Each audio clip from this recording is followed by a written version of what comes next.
Salut tout le monde, on se retrouve aujourd'hui dans une nouvelle vidéo où parler de Taïwan en fait. Ça fait un petit moment parce que ça fait quasiment 1 an que je suis rentrée et en fait je vais vous faire une vidéo de toutes les choses que je n'ai pas aimées à Taïwan. Alors évidemment c'est des choses qui sont des fois un peu nulles, enfin je n'ai aucune haine envers ce pays, genre très loin de là. Je pense que vous savez très bien que ce pays je suis tombée amoureuse. J'ai passé la plus belle année là-bas. C'est vraiment plutôt des anecdotes, des petites choses à savoir, voilà. Rien de grave en tout cas, pas du tout. C'est donc pour ça que je suis dans un setup un peu différent avec un peu grand angle, debout, vous savez, podcast à l'ancienne, genre Cyprien et tout.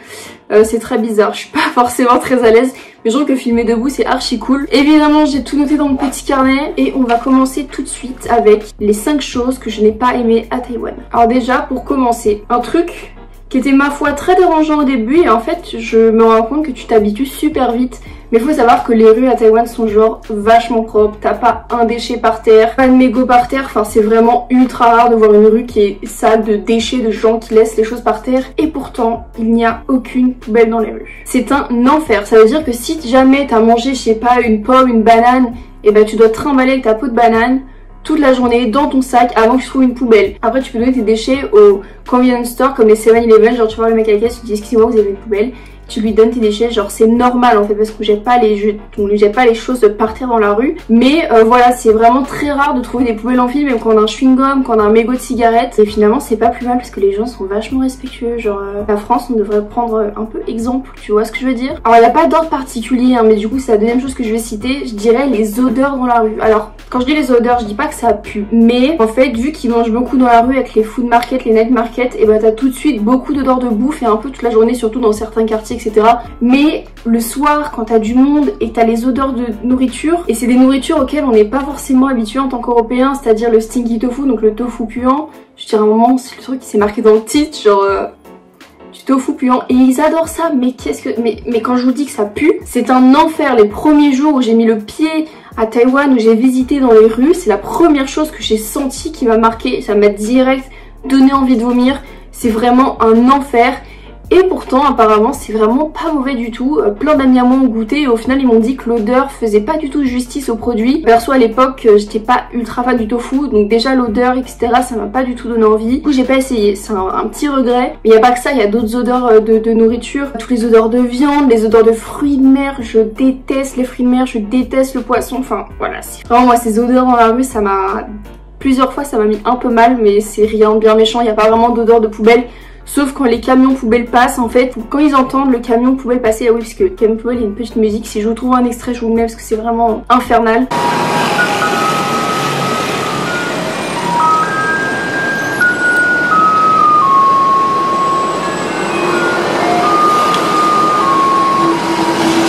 Et là c'est les Taïwanais vont savoir qu'ils vont devoir sortir avec leurs sacs poubelles etc. et qu'ils vont devoir les mettre dans la rue pour que les éboueurs puissent les prendre. Et là forcément ça sent pas bon, mais ça tu me diras c'est comme toutes les poubelles du monde entier, ça sent jamais très bon. Je suis vraiment désolée mais je suis obligée de parler d'un certain type de personnes qui sont nos aînés, les chers grands-parents, les chères personnes âgées. Je n'ai rien contre eux, je les aime très fort, mais alors c'est vrai qu'en Asie il y a vraiment ce culte de l'aîné qui est hyper présent, c'est-à-dire que l'aîné va être prioritaire dans tout. Alors nous aussi je veux dire on a des caisses prioritaires pour nos personnes âgées, c'est normal, mais eux ils en sont limite presque pas agréable. Alors je fais une généralité mais évidemment que c'est pas tout le monde, mais ça m'est arrivé plusieurs fois de me faire pousser dans les transports, de me faire pousser à la queue du magasin en mode faut qu'il passe devant moi, et moi j'ai pas l'habitude parce que c'est pas ce qui se passe ici, mais c'est peut-être ma faute, peut-être il faut que je les laisse passer. Sur le coup je savais pas trop, des fois faut respirer. Ça c'est vraiment un point que je trouve ultra dommage, c'est que pour tous les restos et les endroits touristiques, en tout cas les meilleurs endroits, c'est souvent pas traduit en anglais. Et quand t'as pas, quand tu ne parles pas chinois, quand tu n'as pas connaissance de la langue, ou alors quand tu n'as pas quelqu'un qui t'accompagne, un taïwanais, un local, ou alors quelqu'un qui parle chinois, je trouve ça ultra compliqué de s'y retrouver dans des coins touristiques ou des beaux coins. Parce que c'est vrai que les Taïwanais visitent beaucoup eux-mêmes leur propre pays, étant donné qu'ils n'ont pas énormément de vacances. Et du coup c'est des coins très touristiques, mais touristiques de Taïwan, c'est pas des Européens, des Américains etc.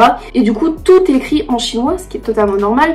Mais c'est vrai qu'en tant qu'étranger, je trouve ça super dur de s'y retrouver dans les lieux touristiques. Et souvent en restaurant aussi, dès que vous voulez pas aller dans un coin très touristique, etc., un restaurant où la nourriture est traduite en anglais, c'est chaud. Alors des fois il y a des images, des fois il y en a pas, c'est vraiment jamais ce qu'il y a dedans. Moi c'est quelque chose qui me dérange un peu de pas savoir ce que je mange, notamment les hot pots, les fondues chinoises. il y a souvent plein de choses, plein de viande et plein de poissons. Et la première fois que j'en ai mangé, j'ai vu qu'il y avait du poisson, enfin je l'ai senti parce que je l'ai mangé du coup. J'ai vu qu'il y avait des gâteaux de riz, donc c'est fait avec du sang de porc. Bah j'étais pas convaincue, tu vois. J'étais là, je dis bon, j'aime pas le poisson, j'aime pas le sang de porc. Du coup c'était un peu relou, mais bon après honnêtement quand on arrive à Taïwan en général on prend une carte SIM avec internet illimité, c'est pas très cher.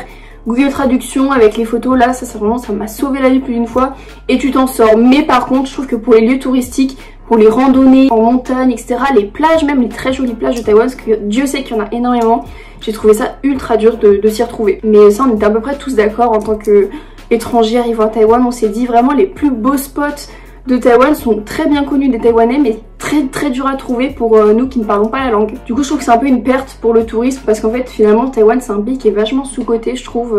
Les gens ne vont pas se dire je vais voyager à Taïwan alors que c'est vraiment un des plus beaux pays que j'ai vu dans ma vie, donc je pense qu'il y a ça aussi un peu qui joue, mais je pense que eux-mêmes sont un peu contents, ils ont leur île pour un peu eux tout seuls entre autres, je ne sais pas. Et la dernière chose, c'est vraiment en tant qu'expérience d'étudiant en échange, d'étudiante en échange. C'est pas que mon ressenti, j'en ai discuté avec certains de mes amis, mais c'est assez dur de se faire des vraies connaissances, des vrais amis locaux, donc des Taïwanais finalement. On a des cultures qui sont quand même assez différentes, des habitudes qui sont différentes, c'est-à-dire que nous à l'université on arrivait en tant qu'étudiants d'échange, donc nous on veut découvrir le pays, on veut se faire des amis, on veut faire des rencontres, on veut sortir, on veut aller au bar, on veut... Enfin voilà. Oui certes on travaille mais on veut aussi beaucoup sociabiliser, on sort énormément, on va pas se mentir.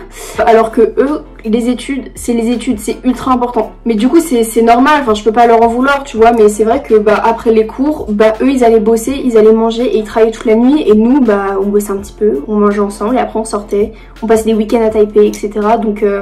Donc il y a ça et du coup créer un lien avec eux c'est assez compliqué. Il y en a aussi beaucoup qui sont pas à l'aise de parler anglais alors qu'ils sont vraiment très bons parce qu'ils ont peur de pas se débrouiller, ils ont honte aussi alors que franchement nous en tant que français on devrait avoir honte de pas savoir parler anglais. Donc c'est pas une honte de bégayer en anglais ou quoi.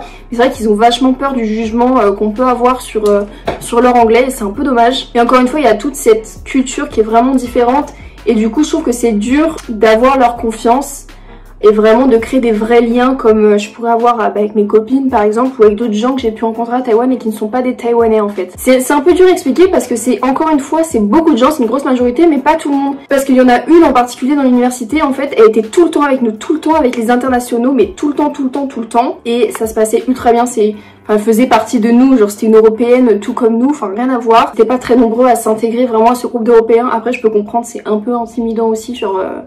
On est nombreux, on est bruyants, on est très bruyants même. Après c'est peut-être dû au fait que nous vraiment on arrivait en tant qu'étudiants échange et on voulait vraiment faire la fête et profiter un maximum des choses et eux quand ils sont à l'université vraiment c'est études pour avoir le meilleur métier du monde, les meilleures notes du monde et je l'ai vu, je veux dire les gens de ma classe c'était des monstres, des robots, des machines, pas tous mais une grosse majorité.